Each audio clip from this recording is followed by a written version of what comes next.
Awasthi classes में आप सभी विद्यार्थियों का स्वागत है।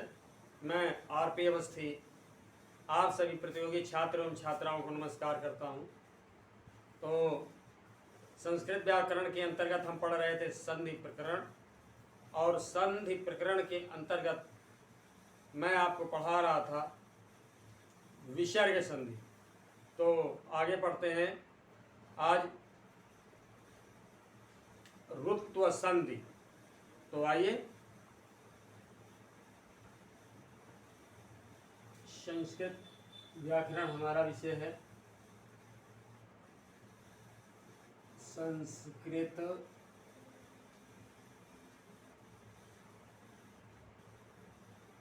व्याकरण। देखिए, बहुत सारे विद्यार्थी पढ़ने में गलत करते हैं, संस्कृत बोलते हैं, जबकि सही उच्चारण है इसका संस्कृत। ठीक है, तो उच्चारण सही करिएगा। संधि प्रकरण, संधि प्रकरण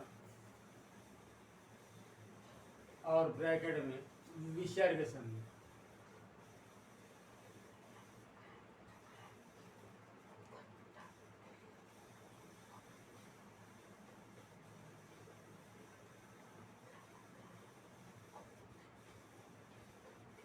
तो विसर्ग संधि में आज हम दूसरा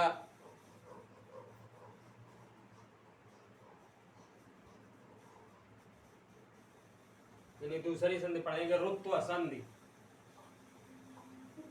ऋत्व संधि और इसका सूत्र है ससजुषोरु।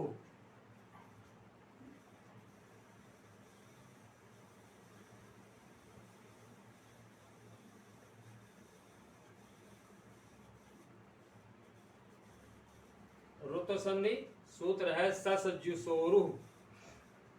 हम नियम देखते हैं।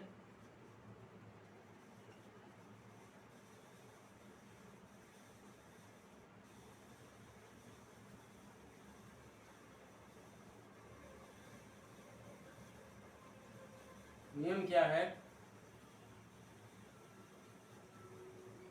जब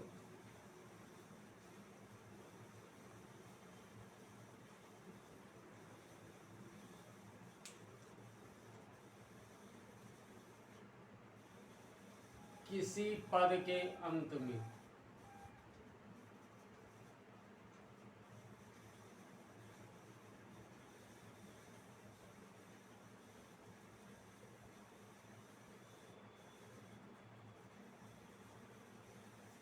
जब किसी पद के अंत में स्वर रहित दंत्य सा, ये स्वर रहित दंत्य सा है, अथवा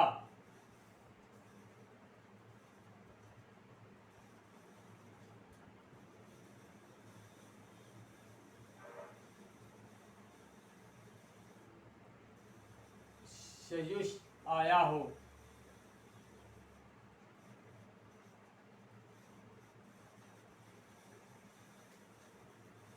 तो विसर्ग का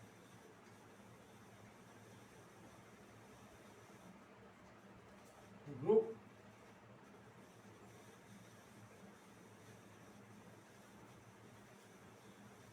हो जाता है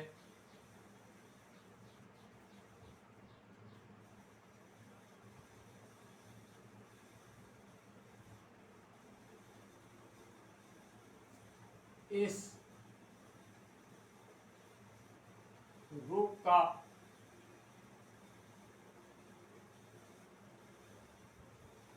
ऊ हट जाता है, ऊ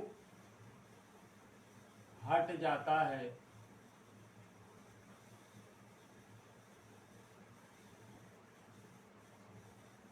केवल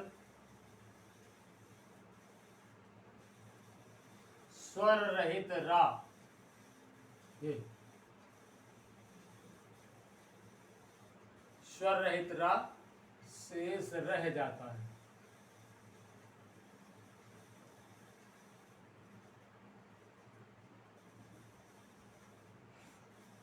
समझ में आ गई होगी बात। जब किसी पद के अंत में स्वर रहित दंत्य शा अथवा शजुष आया हो तो विसर्ग का रू हो जाता है। इस रू का ऊ हट जाता है, केवल स्वर रहित रा शेष रह जाता है। अब उदाहरण देख लीजिए।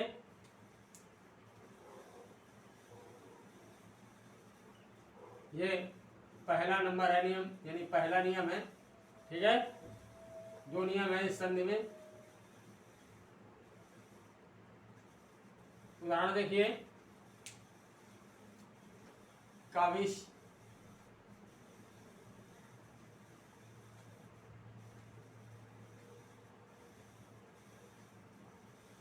प्लस आयम,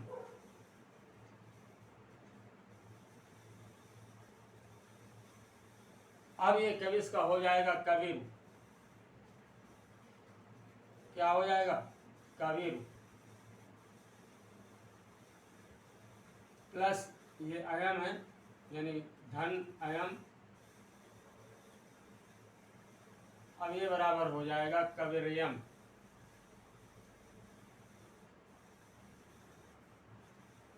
यानी ये आ जब स्वर रहित रा से मिल जाएगा तो पूरा रा हो जाएगा। ठीक है,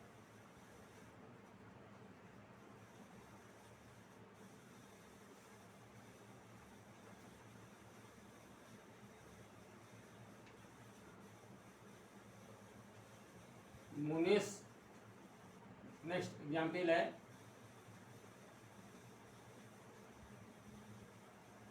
प्लस मुनिस धन ईव,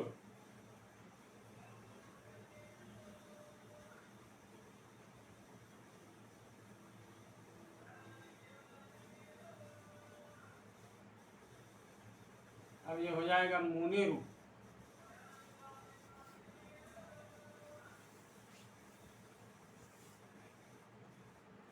धन ईव बराबर हो जाएगा मुनि रेव। समझ में आ गया होगा। नेक्स्ट एग्जाम्पल हम देखते हैं।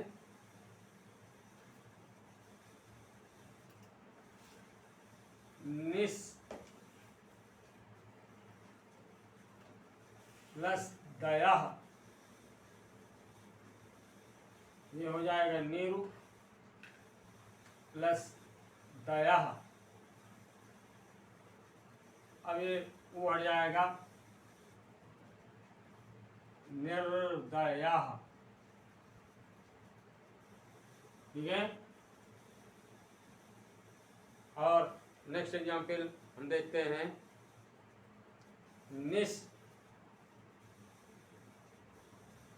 प्लस यानी निस धन आश्रिता,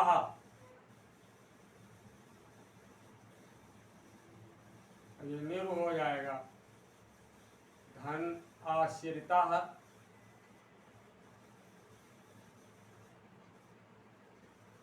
बराबर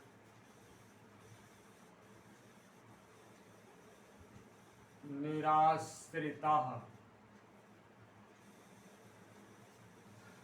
तो इस तरह से रुक्त संधि का पहला नियम समझ में आ गया होगा। इसे नोट कर लीजिए।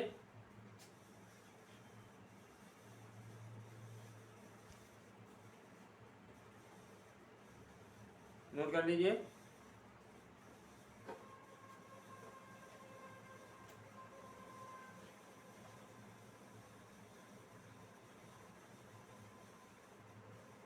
अब आइए इसका देखते हैं नियम, दूसरा नियम।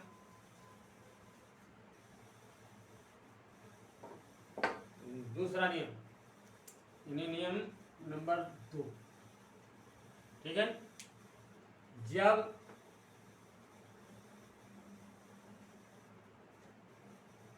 आ अथवा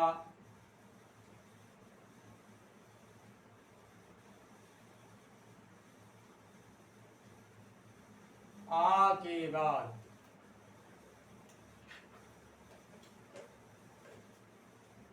आ को छोड़कर, जब आ अथवा आ को छोड़कर किसी अन्य स्वर के बाद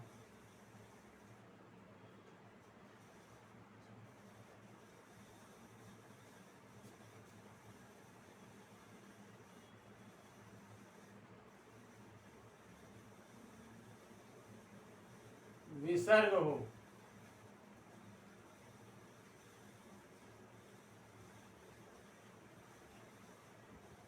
ठीक है।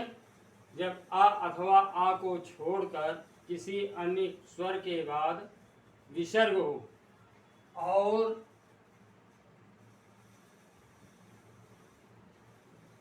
विसर्ग के बाद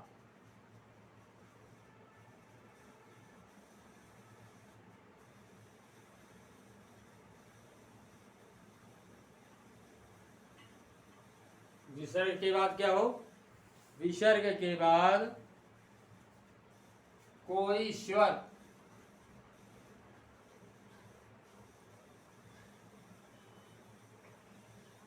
अथवा का वर्ग, चा वर्ग,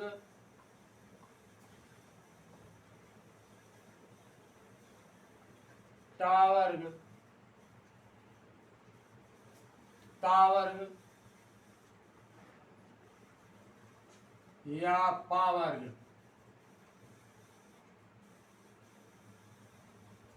का तीसरा चौथा पांचवा वर्ण का तीसरा चौथा या पांचवा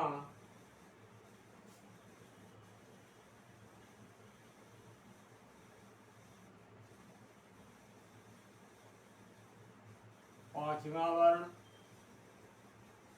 या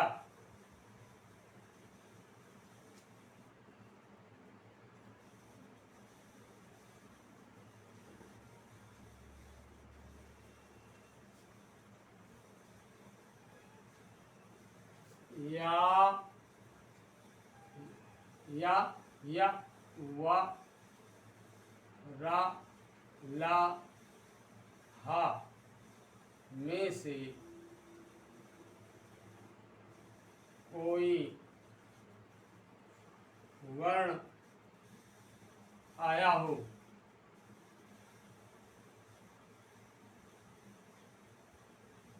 तो विसर्ग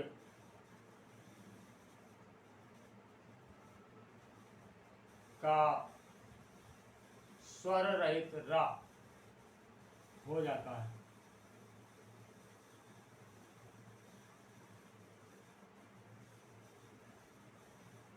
समझ आ गई होगी बात। जब आ अथवा आ को छोड़कर किसी अन्य स्वर के बाद विसर्ग हो, यानी विसर्ग के पहले आ हो, मतलब आ और आ को छोड़कर के कोई भी स्वर हो। समझ में आई बात।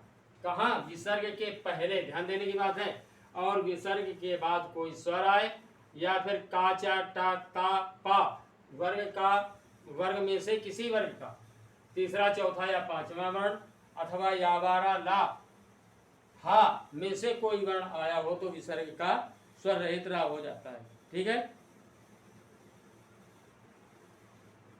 अब देखिए उदाहरण,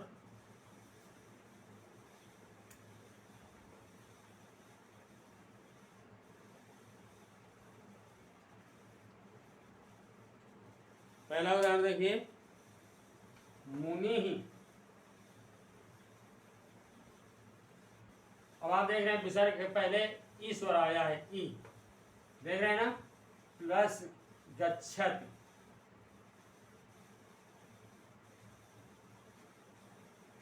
अब ये हो जाएगा मुनिर, ये स्वर रहित रहेगा, धन गच्छति।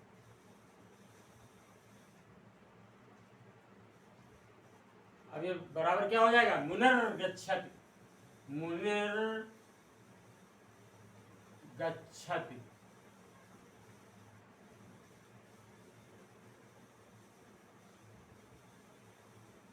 ठीक है,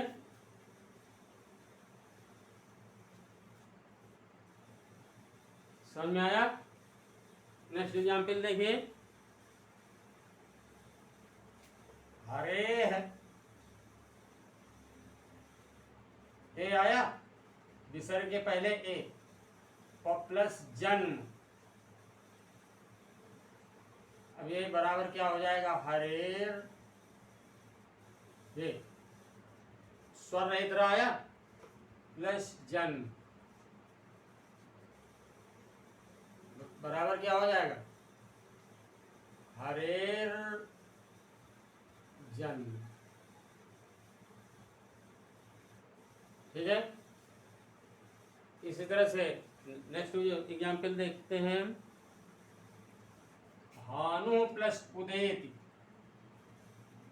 भानु, अब आप देख रहे हैं कि विसर्ग के पहले उ आया है, नियम वही है आ अथवा आ को छोड़कर, तो उ आया है भानु प्लस उदेति, यानी भानु धन उदेति।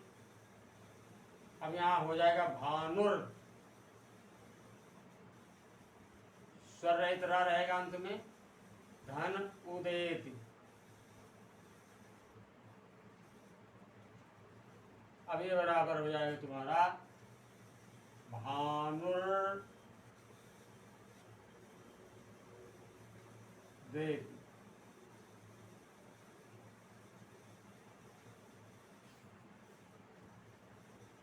यहाँ भानुरु देती होगा, सॉरी, भानुर भानुरु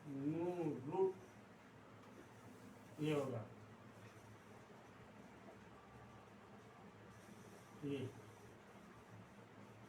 अब ये थोड़ा एग्जाम्पल ध्यान देने का है, एग्जाम में अगर पूछ लिया जाएगा तो गलत होने की संभावना है, इसलिए इसे ठीक से समझे। समझ आया? यहाँ रा उड़ेगा नहीं, भानुरुदेति हो जाएगा, भानुरुदेति। ठीक, तो इस तरह से ये रुद्र संधि अच्छे से समझ में आ गई होगी। तो अगर कोई प्रॉब्लम है तो प्लीज़ कमेंट करके पूछिए, मैं आपको संतुष्ट करूंगा। अभी तक जिसने मेरे चैनल को सब्सक्राइब ना किया हो तो मेरे चैनल अवस्थी क्लासेस को सब्सक्राइब करें, पसंद आने पर इसे लाइक करें और शेयर करें। ओके, तो नेक्स्ट लेक्चर में मैं आपके सामने फिर उपस्थित होऊंगा। तब तक के लिए जय हिंद।